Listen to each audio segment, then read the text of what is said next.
तुम्हारे पास एक बढ़िया कॉर्पोरेट या एक सरकारी नौकरी है या तुम अपना बिजनेस रन कर रहे हो, फिर भी तुम लाइफ में खुश नहीं हो, इस लाइफ से सेटिस्फाई नहीं हो। तुम ठीक पैसे भी कमा लेते हो, फिर भी हमेशा एंशियस रहते हो। तुम्हें लगता है कि मैं कुछ पीछे छोड़ रहा हूँ या मैं पीछे रह रहा हूँ, और तुम्हें लगता है कि ये वो लाइफ नहीं है जो मैं जीना चाहता था। और इस सब के चक्कर में तुम्हें कभी कभी लगता है कि ये सब कुछ मुझे छोड़ देना चाहिए, लेकिन तुम्हारी ईएमआई, फैमिली प्रेशर के चक्कर में तुम ये छोड़ नहीं पाते।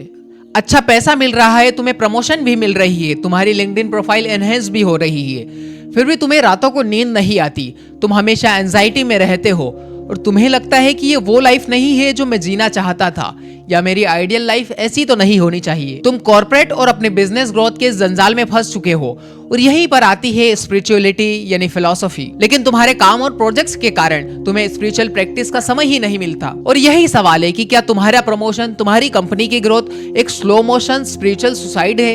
21वीं सदी की इस दुनिया में एआई ने सब कुछ फास्ट बना दिया है, ग्रोथ, कंपटीशन, एक्सपेक्टेशंस और प्रेशर। लेकिन एक चीज बहुत स्लो हो गई है, वो है हमारी इनर लाइफ। खुद से बात करना और खुद को जानना हम कहीं पीछे भूल गए हैं। आज के इस एपिसोड में हम यही डाइसेक्ट करने वाले हैं कि क्या कॉर्पोरेट एम्बिशन के साथ हम एक स्पिरिचुअल प्रैक्टिस भी अपना सकते हैं। क्योंकि ज्यादातर लोग यही सोचते हैं कि या तो अपना कॉर्पोरेट एम्बिशन पूरा कर लो या फिर स्पिरिचुअल ग्रोथ कर लो, दोनों को एक साथ नहीं चला सकते। इसलिए ज्यादातर लोग ये सोचते हैं कि पहले मैं कॉर्पोरेट एम्बिशन कर लेता हूँ, कॉर्पोरेट में अपनी ग्रोथ कर लेता हूँ, लाइफ में अपनी ग्रोथ कर लेता हूँ, फिर लाइफ के अंतिम पड़ाव में मैं स्पिरिचुअल बन जाऊंगा। लेकिन बुढ़ापे में स्पिरिचुअल बनने का कोई सेंस नहीं है, क्योंकि आप एंजाइटी से, डिप्रेशन से तो अभी गुजर रहे हैं। क्योंकि स्पिरिचुअलिटी आपकी डेली लाइफ में काम आती है। आगे हम यही जानेंगे क्या इन दोनों का मेल पॉसिबल है और आप कैसे बन सकते हैं एक स्पिरिचुअल कॉर्पोरेट पर्सन, जिसे मैं अक्सर कहता हूँ कि be a monk with dreams. अगर आपके आसपास का एनवायरनमेंट ऐसा नहीं है जैसा आप बनना चाहते हैं, तो मैं आगे एक ऐसी कम्युनिटी के बारे में भी बताने वाला हूँ जिससे जुड़कर आप अपनी लाइफ को मीनिंगफुल डायरेक्शन दे सकते हैं। जिस कम्युनिटी में आप जैसे लोग होंगे जो स्पिरिचुअल प्रैक्टिस करना चाहते हैं, फिलॉसफी पढ़ना चाहते हैं, लाइफ में ग्रोथ चाहते हैं, लेकिन इनर पीस भी चाहते हैं। इसलिए वीडियो एंड तक जरूर देखिएगा। पहला चैप्टर है the modern greed versus a quiet mind. 2026 का जॉब मार्केट 2016 के जॉब मार्केट जैसा बिल्कुल नहीं है। एआई ने सिर्फ जॉब रिप्लेस नहीं की, बल्कि उसने एक्सपेक्टेशंस का पूरा स्ट्रक्चर बदल दिया। पहले एक एवरेज एम्प्लॉय का काम 9 से 5 बजे तक फिक्स होता था, लेकिन अब वो कॉन्सेप्ट उतना वैल्यूएबल नहीं है। अब तुम एक लिविंग डैशबोर्ड हो, रियल टाइम परफॉर्मेंस मैट्रिक्स और कांस्टेंट अवेलेबिलिटी। हर चीज मेजरेबल, ट्रैकेबल और ऑप्टिमाइजेबल है। तुम्हारा मैनेजर हर क्षण तुम्हें देख रहा है, एल्गोरिदम तुम्हें देख रहा है, और इन्हीं सब के कारण तुम दूसरों से खुद को कंपेयर करते हो। बेंगलुरु के एक सॉफ्टवेयर इंजीनियर ने रिसेंटली शेयर किया था कि मेरी सैलरी देखकर, मेरा पैकेज देखकर लोग सोचते हैं कि इसकी लाइफ तो सेट है। लेकिन मुझे याद नहीं कि पिछले 6 महीने में मैंने बिना फोन चेक किए कितनी बार अपना फुल मील खाया होगा। हर बाइट के साथ मैं अपना फोन चेक करता हूँ, नोटिफिकेशन चेक करता हूँ, और हर नोटिफिकेशन मुझे एक डर देता है। और यही है हमारे 2026 का साइकोलॉजिकल फ्रिक्शन। एक तरफ तो तुम्हारा high performance digital persona, LinkedIn पे तुम थॉट लीडर हो, स्लैक पे हमेशा अवेलेबल रहते हो, जूम पर तुम पॉलिश्ड और पुट टुगेदर लगते हो, हर चीज क्यूरेटेड है, हर रिस्पॉन्स कंसीडर्ड है। तुम एक कैरेक्टर प्ले कर रहे हो जो तुमने अपनी करियर ग्रोथ के लिए, अपने बॉस के आगे अच्छा बनने के लिए या अपनी कंपनी को आगे बढ़ाने के लिए ये कैरेक्टर चुन लिया है। और दूसरी तरफ है तुम्हारा रियल वर्जन, ऑफिस के बाद वाला वर्जन, एकदम थका हुआ, होलो और ऑथेंटिसिटी की प्यास वाला। वो एक ऐसा स्पेस होता है जब तुम कोई कैरेक्टर प्ले नहीं कर रहे होते हो। अब यहाँ पर एक अजम्पशन है जो सबने एक्सेप्ट कर लिया बिना चैलेंज किए, कि स्पिरिचुअल वेलबींग और प्रोफेशनल ग्रोथ दोनों एक दूसरे के एनिमी है। कि अगर तुमने अपनी इनर पीस प्रोटेक्ट की, तुम स्पिरिचुअल प्रैक्टिस की, तो तुम्हारा करियर सफर करेगा और एक स्पिरिचुअल पर्सन इस कॉर्पोरेट के जंगल में सर्वाइव ही नहीं कर पाएगा। यह अजम्पशन बहुत गलत है और आज हम इसी को तोड़ने वाले हैं। पहले ये समझना जरूरी है कि ये टेंशन आया कहाँ से। जब हम अपनी पेरेंट्स की जनरेशन को देखते हैं तो उनके लिए करियर एक स्टेबल एक्सटर्नल स्ट्रक्चर था। एक कंपनी में आओ, 30 साल काम करो, रिटायर हो जाओ और पेंशन लो। लेकिन हमारी आज के जनरेशन के लिए वो बाउंड्रीज एग्जिस्ट ही नहीं करती। आज हमारे वर्क ने लाइफ में इनफिल्ट्रेट कर लिया है, नोटिफिकेशंस ने स्लीप में इनफिल्ट्रेट कर लिया है, परफॉर्मेंस एंजाइटी ने रिलेशनशिप को इनफिल्ट्रेट कर लिया है, और इन सब के रिजल्ट में जो चीज सफर कर रही है वो है हमारा इनर पीस, आत्मिक शांति। कवि विक्रम सेठ ने बहुत खूबसूरत लिखा है कि जो इंसान अपनी जिंदगी में कभी रुकता ही नहीं, वो ये जानता नहीं कि वो कहाँ जा रहा है। आज के समय में रुकना, पॉज लेना, कुछ दिनों की छुट्टी ले लेना, रेस्ट करना, इसको ऑलमोस्ट टेबू बना लिया है। अगर तुम एक दिन या एक हफ्ते सोशल मीडिया से दूर हो जाते हो, कोई पोस्ट नहीं करते, तो लोग पूछने लगते हैं कि इसके साथ कुछ गलत तो नहीं हो गया। अगर तुमने अपनी इनर पीस के लिए अपना प्रोजेक्ट छोड़ दिया, तो लोग सोचते हैं कि इसका करियर तो खत्म होने वाला है। आज हसल कल्चर, 90 से 100 घंटे काम करना एक वर्च्यू बन गया है और पोज लेना, रेस्ट करना एक तरह का टेबू। लेकिन याद रखना कि रेस्ट स्लीप एक तरह की मेडिसिन है जिससे हम इस रेट रेस में कहीं पीछे भूलते जा रहे हैं। और यही वो हसल एनवायरमेंट है जिसमें आपको स्पिरिचुअल ग्रोथ लगभग इम्पॉसिबल लगती है, लेकिन असल में होती नहीं है। अब हम बात करते हैं उस कॉस्ट की जो एक्चुअल में पे हो रही है। 21वीं सदी में एक नया फिनोमेनन है जिसे रिसर्चर एल्गोरिथम बर्नआउट कहते हैं। यह ट्रेडिशनल बर्नआउट से अलग है। ट्रेडिशनल बर्नआउट हार्डवर्क से होता था। एल्गोरिथम बर्नआउट एक ऐसे सिस्टम में होने से है जहां तुम्हारी ह्यूमैनिटी ऑप्शनल हो गई है। पहले तुम्हारे रियल लाइफ मैनेजर होते थे, तुम्हारे काम देखते, तुम्हारे फीडबैक देते, अगर तुमसे कहीं गलती होती तो माफ भी कर देते। अब सारी कंपनीज में performance management system AI driven है। तुम्हारा हर आउटपुट मेजर्ड होता है, तुम्हारा रिस्पॉन्स टाइम ट्रैक्ड होता है, तुम्हारी हर एंगेजमेंट स्कोर कैलकुलेट होती है।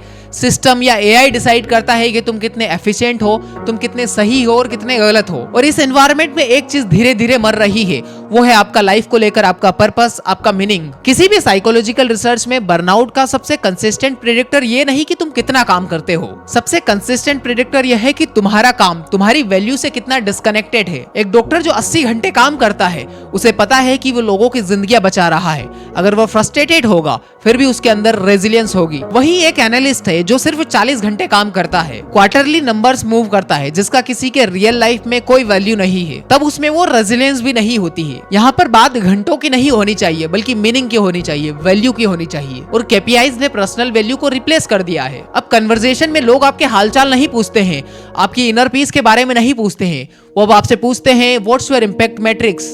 हाल में मुंबई की एक स्टार्टअप फाउंडर थी जो मेंटल हेल्थ सॉल्यूशन पर काम कर रही थी। उसका इसमें जेन्युइन पैशन था और वो सोशल इम्पैक्ट लाना चाहती थी, लेकिन फिर इन्वेस्टर आए और स्केल की डिमांड हुई। अब ठीक 1 साल बाद वही फाउंडर जो सोशल इम्पैक्ट लाना चाहती थी, अब एक ऐसे प्रोडक्ट पर काम कर रही थी जो टेक्निकली तो हेल्थ बेस्ड था, लेकिन एक्चुअल में वो एक एडिक्टिव ऐप बना रही थी जो यूजर को उसके प्लेटफॉर्म पर एंगेज करने के लिए डिजाइन किया गया था। मोनेटाइजेशन, प्रॉफिट और इन्वेस्टर के कारण वो अपना पर्पस कहीं पीछे भूल गई। और यही होता है एथिकल ट्रेड ऑफ, जब कॉर्पोरेट केपीआईज पर्सनल वैल्यू को ओवरराइड करने लगते हैं। सबसे इंटरेस्टिंग बात यह है कि ये एकदम नहीं होता बल्कि धीरे धीरे होता है। तब उस व्यक्ति को भी नहीं पता लगता कि वो नंबर्स की दौड़ में अपना पर्पस, अपना सोशल इम्पैक्ट कहीं पीछे भूल गया है। बुद्धिस्ट फिलोसॉफी में इसके लिए कॉन्सेप्ट है ग्रेजुअल करप्शन। यह आइडिया की इंटीग्रिटी एकदम नहीं जाती बल्कि धीरे धीरे जाती है। और कनेक्टिविटी ने इस प्रॉब्लम को और ज्यादा एक्सेलरेट किया है। 24/7 कनेक्टिविटी का मतलब कि तुम कभी भी साइकोलॉजिकल ट्रेड ऑफ नहीं हो। तुम्हारा brain constantly threat detect mode में है। हर नोटिफिकेशन तुम्हारे लिए सरप्राइज लाता है, या तुम्हें स्ट्रेस देता है, या तुम्हें डर लगता है हर नोटिफिकेशन से। और ग्रेजुअली तुम इस एल्गोरिथम की जंजाल में फंस जाते हो। और जो तुम्हारी क्वालिटी, जो तुम्हारे करियर में तुम्हारी कंपनी को आगे बढ़ाती और मीनिंगफुल रिजल्ट लाती, वो कंपैरिजन और एल्गोरिथम के कारण डैमेज हो रही है। और तुम अपने करियर ग्रोथ की कीमत अपने कॉग्निटिव एक्सीलेंस से पे कर रहे हो। और अगर तुम इसी एल्गोरिथम के एडिक्शन से बाहर निकलना चाहते हो, लाइफ में कुछ मीनिंगफुल क्रिएट करना चाहते हो, तो सबसे पहले तुम्हें अपना एनवायरनमेंट बदलना होगा, तुम्हें अपनी कम्युनिटी बदलनी होगी। और मैं जानता हूँ कि ज्यादातर लोगों को अपने जैसे लोग, अपनी जैसी कम्युनिटी नहीं मिलती है। इसीलिए मैं आपके लिए एक ऐसी कम्युनिटी बना रहा हूँ जिसमें आप जैसे लोग होंगे जो स्पिरिचुअल प्रैक्टिस करना चाहते हैं, फिलोसॉफी पढ़ना चाहते हैं, बुक्स पढ़ना चाहते हैं, अपनी इनर पीस के लिए काम करना चाहते हैं, कॉर्पोरेट कल्चर को छोड़कर अपनी आत्मिक शांति के लिए आगे बढ़ना चाहते हैं, और अपनी लाइफ में अपनी कॉर्पोरेट ग्रोथ के साथ, अपनी कंपनी की ग्रोथ के साथ खुद की भी ग्रोथ करना चाहते हैं। क्योंकि जब तक आप खुद की ग्रोथ नहीं करेंगे तब तक आपकी कंपनी की भी ग्रोथ नहीं होगी, आपके करियर की भी ग्रोथ नहीं होगी। वो लोग जो कॉर्पोरेट एम्बिशन के साथ, अपनी कंपनी की ग्रोथ के साथ अपनी स्पिरिचुअल ग्रोथ भी करना चाहते हैं, वो मंक्स जो सपने देखते हैं और उन्हें पूरा करने का साहस रखते हो। इसलिए अगर आप भी इस कम्युनिटी से जुड़ना चाहते हैं, एक मीनिंगफुल इंपैक्ट क्रिएट करना चाहते हैं, तो इसका फॉर्म डिस्क्रिप्शन में दिया है। तीसरा चैप्टर है the myth of the separate self. आज की दुनिया में हम फॉल्स बाइनरी में जीते हैं। एक तरफ सक्सेसफुल प्रोफेशनल्स, एग्रेसिव, कॉम्पिटिटिव और मैट्रिक्स ड्रिवन, वहीं दूसरी तरफ है स्पिरिचुअल पर्सन, मिनिमलिस्ट, डिटेच और एक आइडियलिस्टिक पर्सन। यह बाइनरी एक कंस्ट्रक्ट है, एक फिक्शन है, और यह फिक्शन बहुत हार्मफुल है क्योंकि यह हमें चॉइस देता है जब कोई चॉइस होनी ही नहीं चाहिए। मार्कस ऑरेलियस एक रोमन एम्पायर थे और सुपर पावर रूलर थे। उनके हर एक डिसीजन मिलियंस की लाइफ को अफेक्ट करते थे। वो वॉर, पॉलिटिक्स, एम्पायर मैनेजमेंट सब कुछ संभालते थे। और सेम उसी इंसान ने फिलोसॉफी की दुनिया की एक नायाब किताब मेडिटेशन लिखी, जिसमें वो डेली अपनी इनर लाइफ के साथ एंगेज करते थे। वो स्टोइक फिलोसॉफी अपनी डिसीजन मेकिंग में अप्लाई करते थे, अपने इमोशन को ऑब्जर्व करते थे बिना उनसे कंट्रोल हुए। और यही है स्पिरिचुअलिटी और फिलोसॉफी का फायदा। आप कॉर्पोरेट में हो या किसी और क्षेत्र में हो,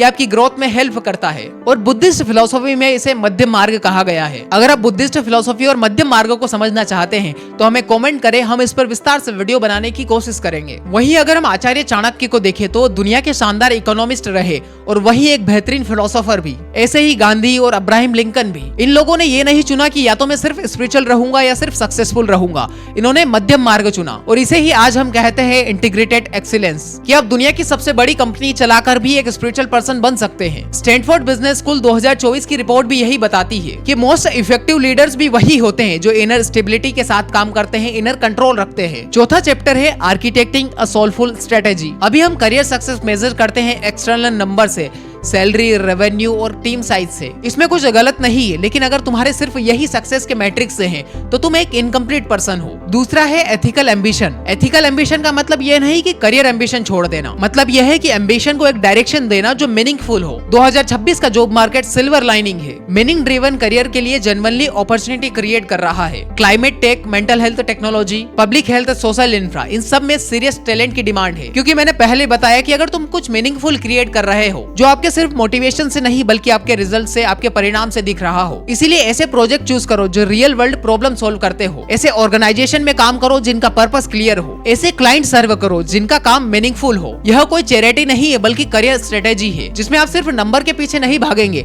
बल्कि आप अपने मीनिंग, अपने पर्पस के लिए काम करेंगे, जिससे आप कभी बर्नआउट नहीं फील करेंगे। तीसरा एलिमेंट है अपनी बाउंड्री सेट करो। पोस्ट पैंडेमिक नॉर्मलाइजेशन के बाद अपनी बाउंड्री सेट करना टेक्निकली इजी है। ये टेक्निकली तो इजी है लेकिन साइकोलॉजिकल थोड़ा मुश्किल हो जाता है। इसीलिए एक स्पेसिफिक टाइम डिसाइड करो जब तुम्हारा वर्क डे एंड होता है और उस समय पर हर रोज रिचुअल परफॉर्म करो जो साइकोलॉजिकल क्लोजर क्रिएट करे। कुछ लोग कंप्यूटर शट डाउन करते हैं और कुछ मिनट बाहर देखते हैं। कुछ लोग शू चेंज करते हैं। एक सिंबॉलिक ट्रांजिशन है। रिचुअल का कंटेंट मैटर नहीं है, तुम अपने अनुसार तय कर सकते हो, लेकिन इसका एग्जिस्टेंट मैटर करता है। दूसरा है डीप वर्क प्रोटेक्शन। हर रोज एक स्पेसिफिक टाइम ब्लॉक प्रोटेक्ट करो जहां तुम कॉम्प्लेक्स थिंकिंग करते हो बिना नोटिफिकेशंस के और बिना मीटिंग्स के। और इस टाइम पीरियड में जो भी तुम प्रोड्यूस करोगे वो असल में एक्सीलेंट होगा, क्योंकि यहाँ तुम्हारा कॉग्निटिव एंगेजमेंट हो रहा है। तीसरा है डिजिटल सैबथ। वीक में एक हाफ डे लेना, मतलब तुम इंटेंशनली ऑफलाइन हो। यह कोई प्रोडक्टिविटी एडवाइस नहीं है बल्कि स्पिरिचुअल हाइजीन है। इस टाइम में तुम्हारा ब्रेन एक डिफॉल्ट मोड एक्टिवेट करता है जो creative insight, self reflection, meaning making के लिए रिस्पॉन्सिबल है। अगर ये नेटवर्क कभी एक्टिव ही नहीं होता तो तुम क्रिएटिविटी और इंसाइट की एक्सेस ब्लॉक कर देते हो। अब हम बात करते हैं उस विजन की जो जेन्युइनली पॉसिबल है। पांचवा चैप्टर है लीडिंग विद इनर ऑथोरिटी। अपने आप का 10 साल आगे वाला वर्जन इमेजिन करो। Professionally successful, financially stable, leadership position में, लेकिन साथ में जेन्युइनली पीस भी, रिलेशनशिप मीनिंगफुल और वैल्यू इंपैक्टेड। सुबह उठते टाइम एक्साइटमेंट और बिल्कुल एंजाइटी नहीं। यह तुम्हारे लिए बहुत बड़ी अचीवमेंट होगी, लेकिन इसके लिए तुम्हें फंडामेंटली रिफ्रेम करने की जरूरत है। स्पिरिचुअलिटी का कोई भी ट्रेडिशन हो, वेदांत हो, बुद्धिज्म हो, स्टोइसिज्म हो या सूफीज्म हो, यह सब डिफरेंट मॉडल सजेस्ट करते हैं कैरेक्टर डेवलपमेंट के लिए, क्वालिटी ऑफ बीइंग के बारे में और वो इंसान बनने के लिए जो तुम बनना चाहते हो। क्योंकि 20 साल बाद तुम्हारी कोई भी एग्जैक्ट सैलरी याद नहीं रखेगा, ना ही तुम्हारा कोई डेजिग्नेशन याद रखेगा। ये सब नंबर्स डिसअपेयर हो जाएंगे, लेकिन एक चीज डिसअपेयर नहीं होगी, वो है आपकी पर्सनैलिटी। इसीलिए अपनी वैल्यू पर, अपने मीनिंग पर ध्यान दो। श्रीमद् भागवत गीता में कॉन्सेप्ट है निष्काम कर्म का, action without attachment to the result. लेकिन इसका डीपर इम्प्लीकेशन यह है कि एक्शन का सोर्स मैटर करता है। एक्शन फियर से आए या मीनिंग से, यह डिटरमाइन करता है। और ये एक्शन तुम पर या सोसाइटी पर क्या अफेक्ट करते हैं। जब तुम फियर के साथ काम करते हो, अपनी नौकरी जाने का फियर, फेल होने का फियर या लोगों से जज होने का फियर, वो काम तुम्हारी एनर्जी ड्रेन करता है, चाहे रिजल्ट अच्छे हो या बुरे। लेकिन अगर वही तुम मीनिंग से काम करते हो, क्यूरियोसिटी के साथ, जेन्युइन केयर और जेन्युइन डिजायर के साथ, वो काम तुम्हारी इनर एनर्जी बिल्ड करता है, फिर चाहे एक्सटर्नल रिजल्ट आए या नहीं आए। और यही डिफरेंस सिग्निफिकेंट है। यह डिफरेंस सस्टेनेबल एक्सीलेंस और क्रोनिक बर्नआउट के बीच का डिफरेंस है। लेकिन इसको आप प्रैक्टिकली कैसे अप्लाई कर सकते हैं। मैंने पहले ही कहा कि यह कोई ओवरनाइट ट्रांसफॉर्मेशन नहीं होता है, बल्कि ग्रेजुअल करप्शन की तरह यह भी ग्रेजुअली होता है। इसमें आपकी इंटेंसिटी मैटर नहीं करती, बल्कि आपकी कंसिस्टेंसी मैटर करती है। हर रोज अपने आप से एक क्वेश्चन पूछे कि क्या ये लाइफ में जी रहा हूँ या मैं सच में जीना चाहता था। अगर आंसर यस है तो आइडेंटिफाई करो कि क्या स्पेसिफिकली अलाइन है और उस अलाइनमेंट को प्रोटेक्ट करो। और अगर आंसर नो है तो यह क्लैरिटी सबसे इंपॉर्टेंट एसेट है, क्योंकि अब तुम जानते हो कि तुम्हें अपना करियर या अपनी कंपनी चेंज करनी है, क्योंकि उस कंपनी में, उस करियर में तुम्हारी वैल्यूज, तुम्हारी मीनिंग अलाइन नहीं कर रहे हैं। और एक सिंपल एक्सरसाइज करो, अपने टॉप 5 पर्सनल वैल्यूज को लिस्ट करो, फिर अपने लास्ट वीक का टाइम ऑडिट करो और एक्चुअल में कितना टाइम तुमने उन वैल्यूज को दिया और कितना काम दूसरे चीजें करने में गया जिनकी तुम्हारी वैल्यूज से, तुम्हारी इस मीनिंग से कोई मतलब नहीं है। और जो गैप दिखेगा वही गैप है जहां पर इनर कॉन्फ्लिक्ट होता है, और वही गैप तुम्हारे बर्नआउट का सोर्स भी है। अगर तुम उस गैप को हटा देते हो तो तुम कभी बर्नआउट नहीं होंगे। और इसकी स्मॉल डेली प्रैक्टिस करो। तुम्हें हिमालय पर जाकर नहीं बैठना है, बल्कि अपने डेली वर्क लाइफ में इसे प्रैक्टिस करना है। हर रोज काम से पहले बिना फोन बिना नोटिफिकेशन के साथ खुद के साथ बैठो, अपने थॉट के साथ बैठो। कंपनी या अपने काम पर जाने से पहले मेडिटेशन करो। वीकेंड पर या मंथ एंड पर अपने दोस्तों के साथ या अपने कलीग के साथ नेचर में घूमने जाओ और अपने जैसे लाइक माइंडेड पीपल की एक कम्युनिटी बिल्ड करो जो इंसान तुम्हारी अपनी वैल्यूज के साथ अलाइन होते हो। उन्हें आइडेंटिफाई करो और उनके साथ टाइम स्पेंड करो। यह तुम्हारे स्पिरिचुअल फ्रेंड हो सकते हैं या तुम्हारे कॉर्पोरेट कलीग हो सकते हैं। ये बेसिकली वो लोग हैं जिनके साथ तुम अपना बेटर वर्जन फील करते हो, जिनके साथ तुम परफॉर्मेंस या कंपटीशन नहीं करते बल्कि जिनके साथ तुम जीते हो, एग्जिस्ट करते हो, तुम्हारा रियल वर्जन। और अगर आपके पास भी ऐसी कम्युनिटी नहीं है, ऐसे लोग नहीं है, तो हमारी कम्युनिटी से जुड़िए जिसका लिंक आपको डिस्क्रिप्शन में मिलेगा। और जब भी तुम्हारे पास कोई सिग्निफिकेंट करियर डिसीजन आए, जैसे कोई नई जॉब, प्रमोशन या प्रोजेक्ट मैनेजर, तो सबसे पहले खुद से पूछो कि यह नौकरी, यह कंपनी मुझे कैसा इंसान बनाएगी। और दूसरा कि इस कंपनी के ज्वाइन करने के पीछे मेरा उद्देश्य क्या है, या क्या मेरी वैल्यू से अलाइन करती है, या सिर्फ मैं पैसे के लिए, नंबर्स के लिए इस कंपनी में जा रहा हूँ। दूसरा क्वेश्चन बहुत इंपॉर्टेंट है, क्योंकि जब आप कोई कंपनी ज्वाइन करते हैं तो उसके कल्चर के साथ जाते हैं, तो वो कल्चर ही डिफाइन करता है कि आप कैसे जिएंगे, आप बर्नआउट करेंगे या नहीं। 2026 का रियल चैलेंज ये नहीं कि दुनिया बहुत फास्ट हो गई है, बल्कि दुनिया के साथ हमें इवॉल्व होना पड़ेगा, क्योंकि हर जनरेशन ने नए आविष्कार किए हैं जिनके कारण दुनिया की गति बढ़ी है। बल्कि एक्चुअल चैलेंज यह है कि इस स्पीड ने एक ट्रैप बना दिया है। हम सब इतने बिजी हो गए हैं डूइंग और बीइंग में कि टाइम ही नहीं है। और जब हमारा बीइंग एब्सेंस हो जाता है तो जो बचे रहता है वो सिर्फ होलो प्रेजेंस होती है। तुम सिर्फ अपना कैरेक्टर प्ले करते हो, सिर्फ रिस्पॉन्सिबिलिटी निभाते हो, तुम अपने केपीआईज मीट करते हो, लेकिन तुम एक्चुअल में वहां नहीं होते, बल्कि तुम्हारा एक कैरेक्टर होता है। और किसी भी पॉइंट पर, किसी भी क्राइसिस में, किसी भी हेल्थ ब्रेकडाउन में, और हर वीकेंड पर, हर मंथ एंड पर तुम्हें वो अवेयरनेस आती है। जब तुम ऑफिस से घर जाते हो तब अवेयरनेस आती है कि ये वो जिंदगी नहीं है जो मैं जीना चाहता था। अल्टीमेटली ये करियर वर्सेस स्पिरिचुअलिटी की बैटल नहीं है, बल्कि एक क्वेश्चन है कि तुम अपनी लाइफ के ऑथर हो या सिर्फ एक कैरेक्टर हो जिसे कोई और कंपनी या कोई और बॉस लिख रहा है। इसलिए कोशिश करिए कि खुद से बात करिए, खुद के साथ बैठिए, अपने वैल्यूज बनाइए, अपनी लाइफ का पर्पस बनाइए। फिर तुम्हें लगेगा कि तुम्हारी करियर की या तुम्हारी कंपनी की ग्रोथ असल में अचीवमेंट नहीं है, बल्कि असल अचीवमेंट है तुम्हारा इनर पीस। तभी तुम वो मंक बन पाओगे जिसके ड्रीम्स हैं और वो उन्हें पूरा भी करता है। वरना नंबर्स के पीछे भागने में, कंपनी की ग्रोथ के पीछे भागने में तुम सिर्फ एक खोखले इंसान बन के रह जाओगे। अगर आप भी कॉर्पोरेट कंपनी में काम करते हैं या किसी भी तरह की कंपनी में काम करते हैं, या आपकी खुद की कंपनी, आप अपना बिजनेस रन करते हैं, तो आपकी लाइफ में स्पिरिचुअल लेवल पर क्या प्रॉब्लम्स हैं, हमें कमेंट में जरूर बताइए। और अगर आप इसी तरह के टॉपिक्स में इंटरेस्टेड हैं, इसी तरह की कम्युनिटी में इंटरेस्टेड हैं, तो इस चैनल को सब्सक्राइब कर लीजिए। और अगर आप वीडियो देखने की बजाय पढ़ने में रुचि रखते हैं तो हमारा न्यूज़लेटर जरूर पढ़िए, जिसका लिंक आपको डिस्क्रिप्शन में मिल जाएगा।